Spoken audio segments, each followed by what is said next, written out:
Aloha. Welcome to another episode of Think Tech Hawaii's Education Movers, Shakers, and Reformers. I'm your host, Carl Campagna.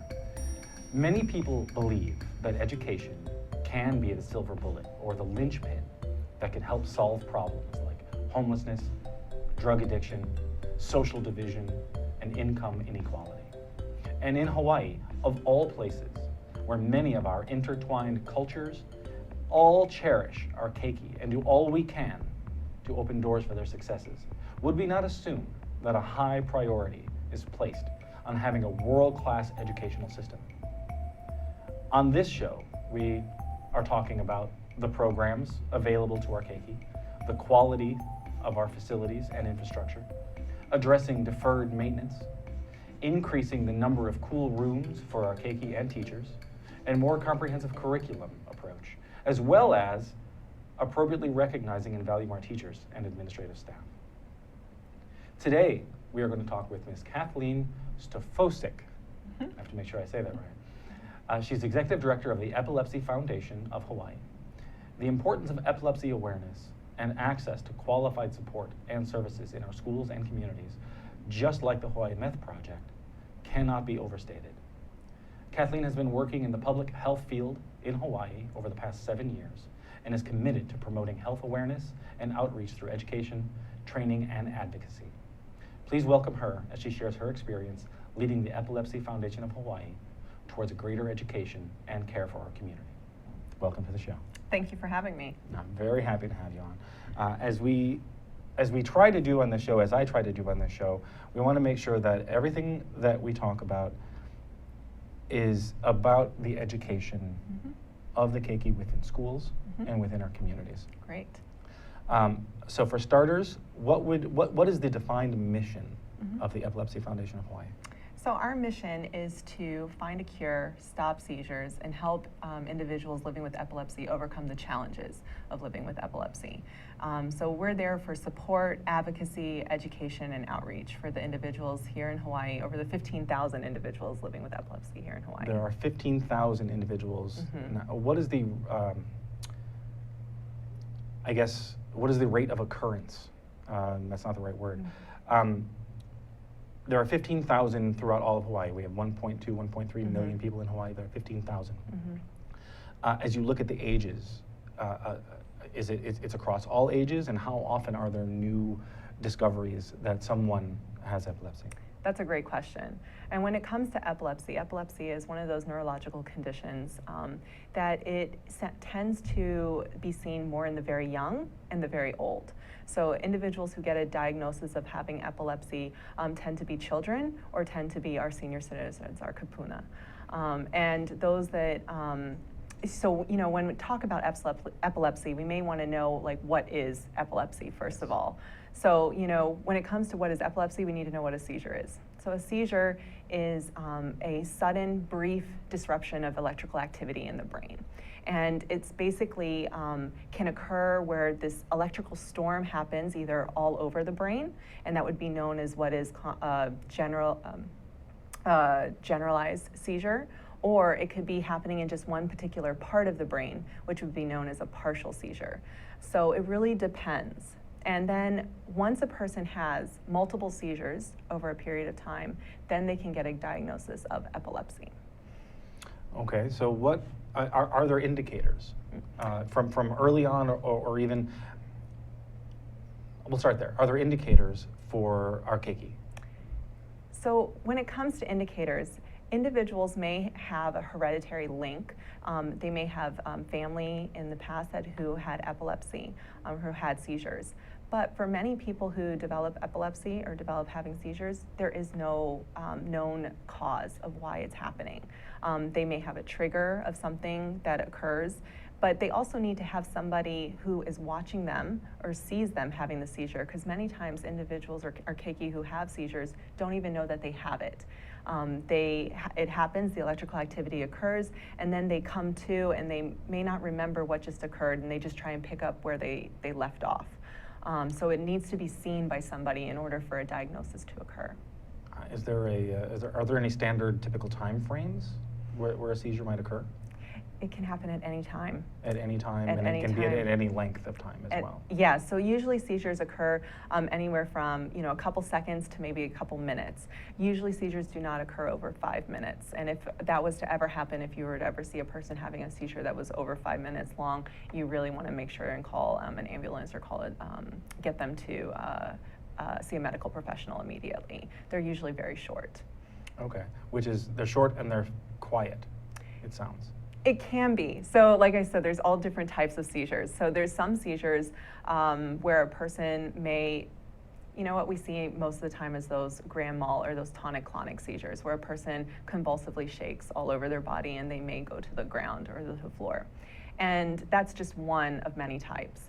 A partial seizure is where it's only in one part of the brain. And so the one part of the brain that's getting that stimulated extra electrical activity may just be where they start to have a hand motion, or they start to smack their lips because that's in the area of the brain activity that's having that electrical activity.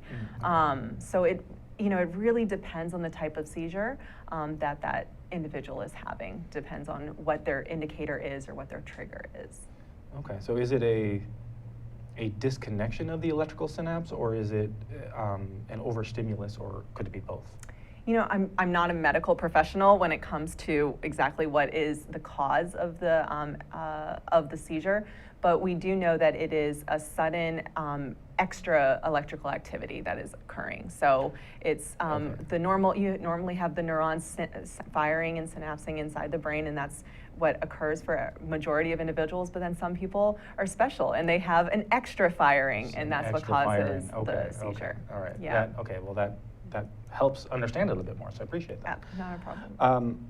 Okay, so there are, the reason I ask about some of the indicators and all that is because if you're not aware of it at home, and one thing I know as a parent is my children spend more time at school in any given day than they do at home. Right. So our teachers and the administrative staff at our schools trained and aware and know what to look for and know how to respond? That's great. And here at the Epilepsy Foundation of Hawaii, that's what we're here to do, is we're here to not only support the individuals that are living with epilepsy, but create also an awareness in the community about what it is, what to do when a person has it, how to administer seizure first aid, and how to assist an individual after they have a seizure. And so there are great Department of Health public health nurses that go out and do trainings around epilepsy.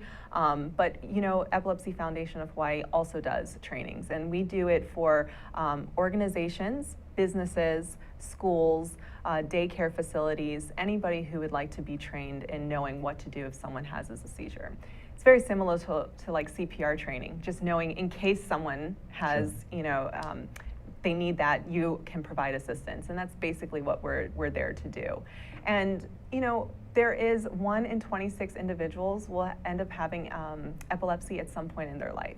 So it's very common. It's the 4th most common neurological condition after migraines, stroke, and Alzheimer's disease. So it's a lot more prevalent than a lot of people realize.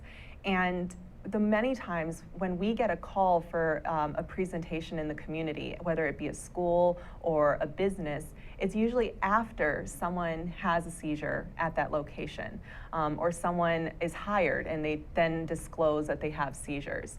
And then they seek out information for their managers or for their school personnel. And we really want to try and let people know that we're here to do that prior to. So when you're having your year end or your yearly meeting with everybody, maybe have us come in and just do a 45-minute to a 1-hour presentation, and everybody's aware on how to handle it. That makes a lot of sense. It's not part of the program now. It's only if it happens. And as you're saying, it happens after there's an occurrence. Right. Do you find that sufficient? We would rather be able to go into all schools and have all a training done. But with the Department of Education, of course, it's very hard to get teachers to have to get trained, because then they need substitutes. And then with the substitutes, there's a lot of days that they're missing. So there's already barriers put up that way. Sure, but I'd rather, even if there's a substitute every now and then, most of the time the teacher will be there. And certainly whatever needs the teacher may have that they're not there that day is absolutely fine and understandable. Yeah.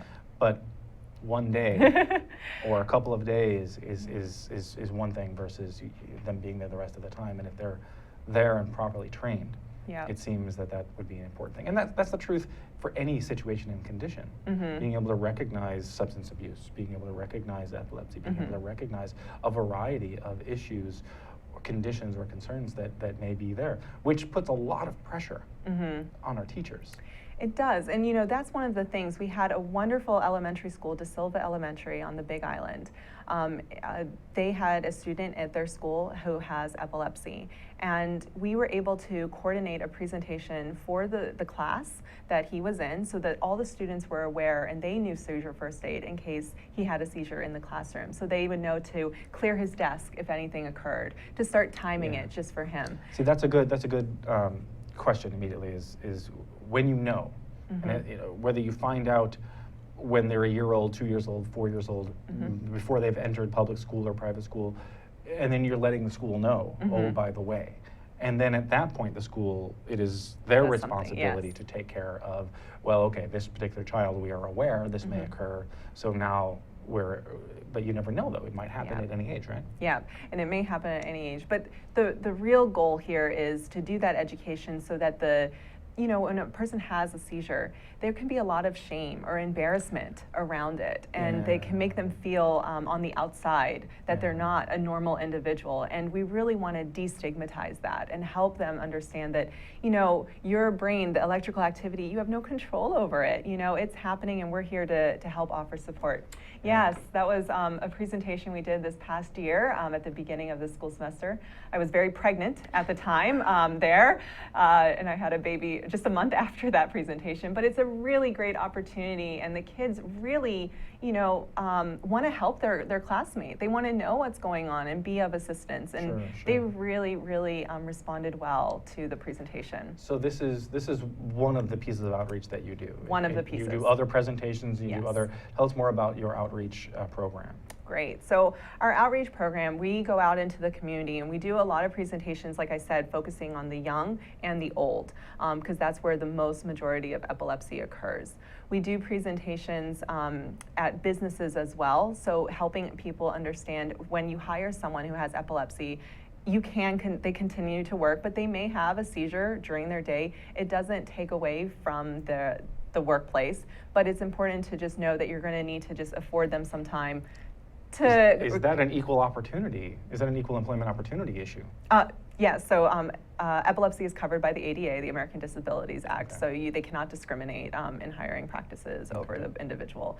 I'm sorry, go back to outreach. That was yeah, so they cannot. But it does show that hey, you know, we're here to support you as well. You know, if a person you know, had any other kind of medical condition, a wheelchair, worked in a wheelchair, or you know, were needing some sort of accommodation, this is the same thing. They just need some sort of accommodation in case they have a seizure while at work. Oh, sorry. Yeah. So that's part of the outreach we do, is to businesses and to schools, and then, you know, also for families. When an individual gets diagnosed for the first time as having epilepsy, the family may have just seen the seizure, may not even know what to do, and they're just hearing this word epilepsy. They've seen it in movies, they've seen it in shows, and now they're afraid. And they fear it. They don't know what. There are misconceptions, and there are, as you said, the people who are enduring it feel shame about it as well. Right. So there's a lot of unfortunate beliefs or understandings, or it really comes from a point of ignorance, just not knowing enough, which is why you do what you do. And that's what we're there. We're there for the families as well. So we can go to the families and, you know, provide information to their caregivers, to the parents, to the sisters and brothers, so that they know exactly what to do, and it could be focused on the type of seizure that individual has, and extend it to the extended family as well, so that everyone in the family is not afraid that if they have a seizure, you know, they know exactly what to do. Sure. I think we could talk about this all day. We do need to make a quick change. We are going to take a quick break. And actually, when we return, we're going to have another guest join us. We're going to have Miss Sam Davis, who's a special ed teacher, who also currently lives with epilepsy. So we're going to be able to have a good conversation with her and learn a bit more about how she manages through her life. So it's going to be a great and I think inspiring conversation. So again, I'm Carl Campagna with Think Tech Hawaii's Movers, Shakers, Education Movers, Shakers, and Reformers with our guest,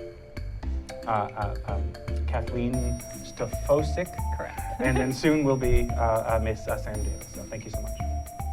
Hello, I'm Stephen Katz, and I'm the host of Shrink Wrap, which comes to you live every Tuesday at 3 p.m. on thinktechhawaii.com, and then it's repeated again whenever you want if you go to the website. On our show, we will be talking to all different kinds of therapists, psychologists, psychoanalysts, psychiatrists, people who talk about the mind, the brain, and about different ways to find happiness. I myself am a marriage and family therapist in practice here in Hawaii, and I hope you will join us because I've got a lot to learn, you've got a lot to learn, and it's a great ride. Thanks a lot. See you soon. Aloha! How you doing? It's me, Angus McTech, wishing you to welcome and join us to see us on Hibachi Talk on Think Tech Hawaii. Join my co-hosts, Gordo the Tech Czar and Andrew the Security Guy, every Friday from 1300 to 1345. We look forward to seeing you. We'll talk tech and we'll have some wee bit of fun. And remember, let your wing gang free wherever you be. Aloha!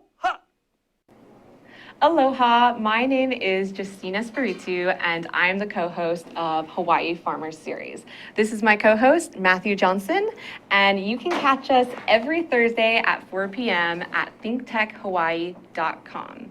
What do we talk about, Matt?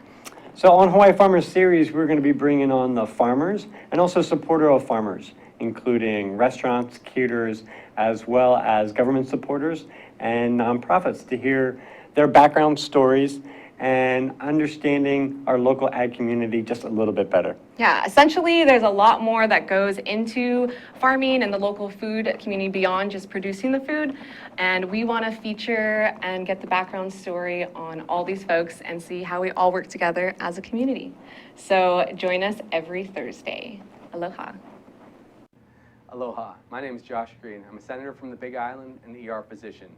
Every other Tuesday, I get to host a show here on the Think Tech program about healthcare. We call it Healthcare in Hawaii. It's really enjoyable for me to bring other healthcare leaders from around the state to talk about our pressing issues. Hawaii has long been the health state, but we need to keep up the momentum, the inertia, and with your help and with your participation, we can come and share all of the big issues that are pressing day to day. Thanks for joining us every Tuesday, alternating weeks from 2 to 2:45. Aloha, welcome back to Think Tech Hawaii's Education Movers, Shakers, and Reformers. I'm again your host, Carl Campagna, and today we have with us Miss Kathleen Stofocik, and now we have with us Miss Sam Davis, a special ed teacher from New Jersey who's here at the moment just helping with awareness for epilepsy. And we're going to learn more about her story, why she's here, and really what's special about her right now. So welcome to the show, Sam. Thank you so much for having me. Absolutely. So where are you from? I'm from New Jersey, South Jersey, so it's like South right Jersey. outside of Philly. Yeah, Okay. in a town called Morristown. Okay. Double O, not double R. Yeah, Excellent, excellent. And you've been here for how long? for about 2 months. I About leave 2 on months. Sunday. And you I'm leave on so Sunday. sad. Well, we're happy to have you here. Thank you. What brought you here? So I was diagnosed when I was a senior in high school with epilepsy, and I've been volunteering with the Epilepsy Foundation of New Jersey since I was diagnosed. And then I thought that I really would love to continue to spread awareness, and what better place than Hawaii to come spread awareness. And Absolutely. You had the I'm opportunity to come, so here you are. So happy. Kathleen Excellent. is awesome, and I've had the best time with her, and spreading awareness is really what I love to do, especially because it means so much to me. Absolutely, yeah. It means so much to all of the kids who need your help and need the services. So what have you been doing together? So, the Epilepsy Foundation of Hawaii, we're a very lean nonprofit organization. So the money that is donated to our organization really goes right back out to the community here in Hawaii and helps to support the individuals, the education and the outreach that we do of individuals living with epilepsy. We only have one employee, which is me. So when Sam said she wanted to come out and volunteer and, give us, 40 hours a week, I said, absolutely, please come. I can definitely use you. So she actually helped us with our Sharon's Ride, Run, Walk. It was an event in January that was a bike ride, a run, and a walk. So you could choose which event you wanted to do, and it was to spread awareness in the community about what epilepsy is and everything. So she really helped us with that event, and she's been doing great work in the office. She's been also helping us with our Talk Stories support groups. We have support groups for individuals living with epilepsy as well as their caregivers. Excellent. See, that's perfect transition into this whole segment. Great. To talk about really living with, managing, and then the awareness piece as well, which is, I know, a big part of your life. So I would imagine, so you were first diagnosed as a senior when you were about, 17 you said? It was 18. 18. Mm-hmm. Looking back, were there episodes before then that you can recall? There were. So I actually had my very first grand mal seizure my freshman year of high school.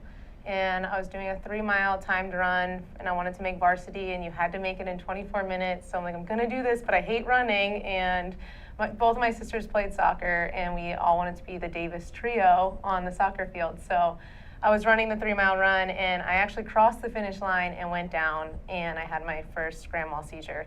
All I remember from it is waking up. I remember right before I went down, seeing my feet running, and I knew something wasn't right. But I never had one before, so I didn't know what that meant, and I never passed out. It was just super odd. I just thought I just hated running. So I just kept going, and then the next thing I remember was waking up in the ambulance to a pool of sweat in my belly button because I had all the leads connected to me, and I was like, what happened? And then I was in the hospital, and I was actually released with just being released as I was dehydrated, and they just sent me home, and I kept playing, and throughout my 3 years or into my senior year of high school, I didn't have another grand mal seizure, but my dog, who was a black lab, her name is Holly, and I would have these weird episodes in my sleep that I didn't know were happening, but she was always at my feet. And then my senior year, but I thought nothing of it. Like, I was in high school, I thought I wasn't sleeping a lot, just didn't think anything of it. And then my senior year, the same 3-mile run I was doing, and I went down and had my second grand mal seizure. So at that point, as Kathleen said earlier, it's multiple seizures is when you start to get diagnosed. And we did all the testing, and I was having seizures in my sleep that my dog Holly knew about because she had that 6th dog sense, and she wasn't allowed on the furniture, and she came up on the furniture, and every time I came out of it, I was very confused because I didn't know what was happening. I didn't know that I was actually having it, but after I came out, I felt super weird. And I was sweating or crying, and if I saw Holly, I had known that I had had a seizure. That's amazing. Yeah. That's so amazing. she really helped me with my diagnosis. That's wonderful. That's wonderful. Yeah, and as Kathleen touched on too, I think the hardest thing was I knew nothing about epilepsy when I was diagnosed. I didn't even know the word when they told me it. So the stigma of people being scared to tell people is very true. I had no idea what it was, and then all I thought of with a seizure was what you see on a movie. It's terrifying. Somebody falls over, they're shaking, and I'm like, and I didn't remember that. So I'm like, oh my goodness, do I look like that? Yeah. I don't want people to know that that has happened to me because, and bless my family's hearts for just, they were the best support system ever. And then moving forward, the Epilepsy Foundation is truly amazing to spread this awareness and this education piece. So It's important to be able to get past what we see on TV. yeah. Because it's true. We only ever see those. And sometimes I'm sure it goes to extremes that aren't even true Right. when we see it, because they try to Right. dramatize it and make Right. it more so. But yes, the stigma that's attached to it and the fear that goes along with it. And the only way we get past that is through outreach, through education. Right. So people understand it better. And so you, as you were saying, you were very self-conscious about it. Yes. And I think earlier you were mentioning that there's a shame aspect to it that Yes. comes along. That's so, not only is it unfortunate, it's unnecessary. Right. Absolutely. And if we, I don't know, from just a community perspective, if we remember the dignity that each person deserves. We shouldn't ever have to have those moments. So I'm Right. sorry that happens, I but appreciate it. I'm you're thankful clearly that you're over it doing now. this so. show and Yeah. spreading the awareness to everybody. No, certainly. So Which is no, I'm great. very happy to have you both on the show to talk about Thank this. I you. think it's important to make sure, because it's just like many other instances where there are kids, if we can reach one child somewhere, or one parent somewhere, and have them say, oh, you know what, maybe there is some truth to that. Maybe that's what's been going on with my son or with my daughter, and maybe I need to look into that more. Or Right. if there- anything like that can help. That's the whole point. And then going back now, as far as school is concerned, now you went on to college, I did. and were there any preparations that were needed? Actually, college was super hard for me because if you asked me 7 years ago, my life was circled around soccer. And I was a huge soccer player. I played for the high school. I did make varsity, so it was the Davis Trio. And then I was recruited to play soccer at Towson University. And then I was diagnosed with epilepsy 2 days before the signing day for me to sign my papers to go off to Towson. So I'm also a twin, and my twin does not have a seizure disorder, and we were a package deal. So she went off, and I did not. So I was in and out of the hospital, and I did go to the local community college, which was nice because I didn't have my license. They took my license away. So my mom drove me around to school every day, and at that point, that was when I really wished that there was a lot more people out there that knew about epilepsy, because I wouldn't have been so hesitant to tell my professors and to tell the people that I'm around, because since I was diagnosed when I was 18, it was more or less on me to tell the people that were in my life that I had epilepsy. Yeah. So I did end up having, but I had like private conversations with my professors, and then I never wanted to tell my whole class. I never wanted, because I just felt like I didn't know Like them. they I would didn't start have that looking at trust you level, differently, and right? since I didn't know what it was, I just assumed they didn't know what it was, and so. Again, looking back at it, so unfortunately you had your opportunity to play taken away. Was that necessary? That's up for debate. I mean, I think I've talked to Kathleen a few times about the biggest frustration I had with being diagnosed is that there was nothing written out on paper that said, this is exactly what's showing us that you have epilepsy. A lot of this was somebody saw my seizures and were explaining them to my neurologist. And I trust my neurologist. I liked her a lot. And I trust her opinions. But being that person that was told I couldn't play soccer, for me, it was because I had the brain waves that were showing where my seizures were coming from were from all different parts of my brain. So if I were to have had a seizure playing, since it came from different areas, they were afraid that it could happen again. Like if I had one, it would start to happen repeatedly. Is that true? Or is that just a belief? Maybe this might occur. It never happened, so I can't say if it's true or not. Thankfully, it never happened. And then I ended up actually getting my seizures under control, and I started to play. I transferred to Arcadia and played. So for then D3. so you were able to play more. The did. next piece I really want to talk about here is, you said you started to get under control, which means there's a way to manage it. There's a way to physically, mentally, how do you go about living with it, knowing it's there, knowing where the triggers are? Is it always one or two triggers, or could it be more? Right. So how do you go about managing it and making sure that, you know what, it's a piece of my life that doesn't dictate and rule my life? A big part of it is to remember that everyone is different. So you hear about stories about people overcoming it, and then you hear about the stories of people that are still struggling with it. And the biggest thing that got me through was just believing and having hope that I was going to find something that managed my seizures. So I did go through a variation of medications, and then I continued to do the testing. But staying hopeful and pushing to do more testing, I was then able to find a level of medication that was helpful. And then my story is a little bit different. I ended up going, further on to testing, and they found out that I have something called cataplexy, which is a form of narcolepsy. So I was also having cataplectic seizures. So the anti-epileptic drugs that I was taking at some points were stressing out my brain, the wrong brain waves, and I was having cataplectic seizures. But since they weren't caught on any type of video, when I was connected to all the leads, I was increasing my anti-epileptic meds when I was having them. So staying hopeful and pushing for more testing and more answers, I found out that I did have this cataplexy, so I actually went off of all my seizure medication, and I got a Reveal implant put into my chest that would manage my body movement if I were to have a seizure. And my deal with my doctor was to have that in for a year, and if I was seizure-free, I could take it out, and then we would go from there. So I was seizure-free for a year, and I took it out, and I'm now with medication-free and seizure-free for 5 years as of August. Wow. Yeah.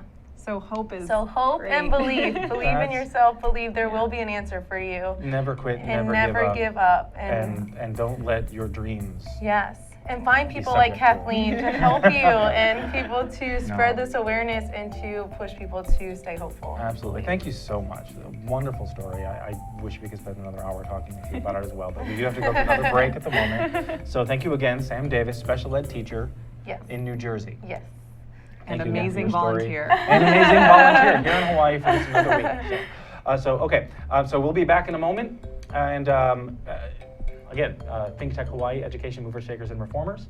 I'm Carl Campagna, your host, and we'll see you in 1 minute. Thanks. Aloha, I'm Keli'i Akina with the Grassroots Institute of Hawaii, and one of our delights is to be partnered with Think Tech Hawaii and produce programs every week. Every Monday at 2 o'clock, we have a show called E Hana Kako, which means let's work together. So we bring people from all across the nation and the country, and certainly throughout the islands, together here to talk with them about how to work together, and how to work together to do the following: to build a better economy, a better government, a better society. So if you're interested in the research of our think tank, the Grassroots Institute, or if you're interested in how that's applied at the governmental and community and business levels, you'll enjoy the fascinating conversations with our guests on E Hana Kako every week on Think Tech Hawaii at 2 o'clock on Mondays. Until our next show, I'll see you. Aloha. And that's one of Aloha, welcome back to Education Movers, Shakers, and Reformers, our wonderful Think Tech Hawaii show. We have two wonderful guests with us, and we were able to keep Ms. Sam Davis with us, so I'm very happy about that. So in addition to Kathleen Stofocik, I keep making sure I say that correctly. So, all right, so just to finish up a little bit with the management, I think you were just suggesting you want to make sure that we're talking about the percentages of management versus non-management and what that really can mean. So tell us more about that. It's really great, and Sam's story is so inspiring, and I'm really glad that she's able to share her story, and it has such a great ending. But there is 2/3 of individuals have ending stories like Sam, where they find a medication, or they find a surgery, or they find an implant, or something that really helps them to manage their seizures and reduces their seizures so that they can become seizure-free. There is 1/3 of individuals who have a diagnosis of epilepsy who can't seem to find that right medication or that right implant, or that they're not a candidate for surgery, and they have a much harder time trying to find a way to manage their seizures. So, and that's why we're here, is for that broad range of spectrum of people. So, the fact that she can manage it and that she chooses to give back her time to the Epilepsy Foundation to help others and help us find another way is just really wonderful. No, that is great. That's wonderful. And it isn't necessarily the end of the story for you. I mean, first of all, you're being engaged and involved in advocacy. Plus, you don't know for sure that you'll never have another one. I don't know that. So that's always in the back of my mind, and it always will be. And I am now so thankful that I am able to spread my story. And that's a lot of the reason why I do give back, just because I want people to know, because it could relapse or come back, and I want to be able to be okay with telling people and having people be able to help me if that were to happen again. It's an important, so important piece of it, to be able to make sure that there's a conversation. Right. If there's not a conversation about it, then we'll all just stay in the dark about it. Right. So no, I applaud you for that. Thank you. So okay, let's talk a bit more. Let's go back to the educational side a bit more. What are some of the challenges that you really see for children of any age who have epilepsy and in school settings? What are some of the challenges that are there? I think we touched upon them a little bit, but if we can just go a bit more into some of those challenges, and from your perspective, Sam, what would you have liked there to be that wasn't there, that you can now look back and say, you know what, it would have been nice if. So I mean, what are some of the challenges? Go You ahead. want me to go? I think something that you touched on earlier is, and something that Kathleen has done, is going out to the schools and spreading that awareness just so that it becomes more natural. I think that that initial conversation piece is what I wanted to just be there. I didn't want to be the one to say the word epilepsy or to say seizure and just think, because all I thought about was what picture was going to go into their head right away. Yeah. So I think that segue conversation where it was like everybody knows CPR, everybody knows that not everybody knows how to do it, but everybody knows that people come out and get CPR or first aid training or something like that. And seizure first aid, just that word seizure, just kind of puts a lot more of a scare on it. Well, that immediately makes me want to ask this question. Whether I'm aware of epilepsy or not, whether I am aware of triggers or whatever I might know or not, what should I do? So you do all of the presentations. Do you want to take this one away? So when it comes to seizure first aid, it's one of those things in this presentation that we do for schools, for communities, for families, for organizations. It's less than an hour, so it's about a 45-minute presentation with 15 minutes of question and answer. So if you have an hour to give, we're happy to come out and do it. And we can go to Outer Islands. So thanks to the Atherton Family Foundation for giving us a grant for this year to go to Outer Islands. So please reach out. We have 8 Outer Island trips that we can do this year. We've already done 2. So we're really hopefully people call us for that. When it comes to if a person has a seizure, it can really depend on the type of seizure that they have. Some seizures, like I said, are those tonic-clonic seizures where they fall to the ground. And if that is the type of seizure that an individual has, that they start to convulse, their whole body is convulsing, the first thing you want to do is not restrain them. You don't want to try and hold them or be very tight. You don't want to put anything in their mouth. It's a myth that they can swallow their tongue. I actually had that in my brain.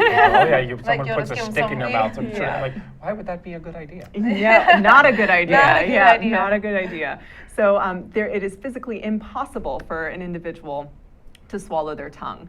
So when they're having a convulsive seizure, what you want to do is just make sure that their neck, if they're wearing a tie or anything or something tight around their neck, it's kind of loose. And that if they are standing, try to help them go to the ground easily because they could get injured falling to the ground. And then you just want to be there and time the seizure. So make sure it doesn't go over 5 minutes. Okay. All right. And then when they come to, just kind of giving them, hey, I'm right here. Do you need anything? And you kind of go off of their cues. Some people who end up having a seizure want to just pick back up and they want to pretend like it never happened and continue on with their day. Get back to what we were doing. Yeah. No. Don't even talk about Nothing it. to see there. So should we allow that? And if it gets to 5 minutes and beyond, then what? Yeah, so if it gets to 5 minutes, you need to call an ambulance. So call 911. Okay. The other thing to do is nowadays we talked about this. The iPhone has a medical ID on the phone now. So it's really great. A lot of times people have medical ID bracelets or necklaces or something like that. But the iPhone has a great medical ID when it's on the emergency before they type their password in. And you can click on emergency and it can click on medical ID and you can see what the medications they're on or what issues they have or if they have epilepsy before. And if they don't have anything in there, then you may want to just call an ambulance right away because maybe this is their first seizure. What do I do if it's been near 5 minutes, it's been 5 minutes or beyond, whatever, and perhaps you come out of it, and you say, no, don't call the ambulance. What if at any point in there you're like, no, I don't want the attention, I don't want the ambulance, I've got something else I'd rather go do. What do we do? Then you play off you listen to the individual. Many times the individual may have had seizures in the past, and they know what it is, they know how long their seizures go for. And if the ambulance is there and it does come and they can talk to the individual, they're not going to take them against their will. So you just kind of go with the individual who is having the seizure. Okay. Yeah. Okay. That's important to know. I've actually done that before and said that I didn't want it and everybody around me wanted to call it. And the ambulance came, and then at that point, my mom had gotten there, so she validated that I had a history of seizures, and then they just made sure I was okay, took all my vitals, and it was good. Yeah. But Okay, so that's that's an- a great question it's an because important that's piece. It's an that's important piece. actually I actually something give I've credit done. to Zuri for that. Living in Hawaii, though, if they ever have a seizure in the water, you want to call the ambulance right away, because if they have a seizure in the water, they could possibly swallow water Very or important to know. cause Very important to yeah. know. So that is immediately something. Try to get, Yeah. them, try to get them out. Out of the water. Try and get them out yeah. immediately if they're having a seizure in the water. Okay. Tell me about, there are different forms of therapy as well. I know you've got an art therapy. Tell me about art therapy. So Studio E is our art therapy program, and for individuals who get a diagnosis of epilepsy, it can be very hard to express themselves and what they're feeling. You know, all of a sudden their parents may be overbearing all of a sudden, want to make sure they're okay and not hurting themselves. They may have just lost their license and now they don't have that sense of freedom anymore. So art therapy is a really great opportunity to come to our organization with a licensed art therapist, Pamela Matsuda Fryer. She is wonderful, and it's an 8-week session where they meet every week and get to express themselves through art. And we have some great photos of past participants who participated in our August and September of 2015 session. And we'll be having art therapy again for individuals starting in May of 2016 this year. So we really would like to encourage people to reach out, epilepsyhawaii.org, and reach out to us and sign up for participating. It's free. So. And it's an expression. Yes. It's a way to help cope, help deal, help manage, right? Absolutely. Yeah.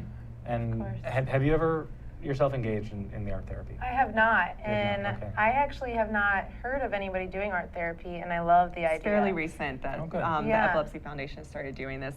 The national organization has just released grants for the affiliates to start doing it. Excellent. Yeah. Excellent. So when she excellent. told me about it, I saw some of the pieces, and it's crazy how many, like the little purple people eater, because Yeah. purple is for epilepsy. And Yeah. so he was eating the seizures away. So it's just like, I think that it would be extremely effective. Were you able to connect with some of them in a way that maybe you weren't expecting?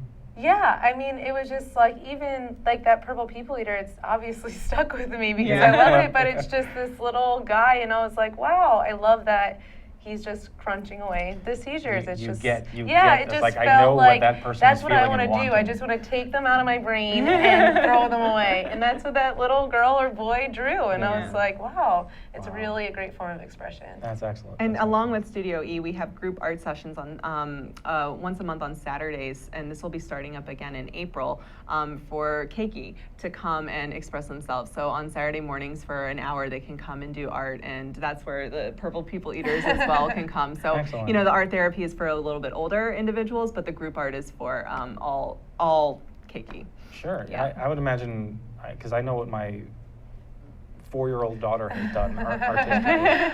I would imagine if she were experiencing a seizure and you started to be able to communicate with her and have her use that as a way of expression, Yeah. that could actually help too. Yeah. Yeah. So okay, well, So cool. again, thank you so much. Thank you so much both for being on the show. Thank you for having us. And Thank talking you. about this important issue. One of the things we didn't get to, unfortunately, because there's so much to talk about, is really how we can overcome some of the challenges, what we can do from a community perspective, what we can do from a legislative perspective if necessary, what we can certainly do, from a family perspective. So I think we touched upon some of that, but that perhaps another show. Yeah. So thank you again. Yes. I truly appreciate the opportunity to talk. And next week we're going to have a new show, yet to be determined who our guest is going to be. We have a few different really quality options. Looking forward to that. So thank you again. Thank you to Think Tech Hawaii, to the entire staff and crew. They're all wonderful. And to our 2 guests. So this is Think Tech Hawaii's Education, Movers, Shakers, and Reformers. I'm your host, Carl Capone.